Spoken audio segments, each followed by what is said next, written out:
मित्रांनो, हा खाली दिलेला फोटो थोडा तुम्ही झूम करून सातारा जिल्ह्यातील सासवडे गावातील एक घटनेने अख्ख्या महाराष्ट्राचं हृदय पिरगळून टाकलंय. अवघ्या 13 वर्षाच्या आर्या चव्हाण हिच्यावरती नराधम राहुल यादव याने पार्श्वी बलात्कार करून तिची हत्या करून टाकली. मित्रांनो, गावामध्ये ताणतणाव निर्माण झालाय. धक्कादायक म्हणजे या नराधमाने 7 वर्षापूर्वी सेम असेच एक कृत्य केलं होतं.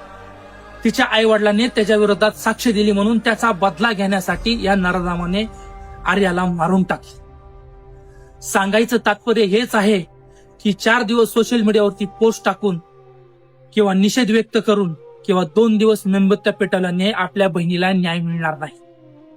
तर अशा नराधमांचा भर चौकामध्ये चौरंगा करून यांना चाळून टाकलं पाहिजे.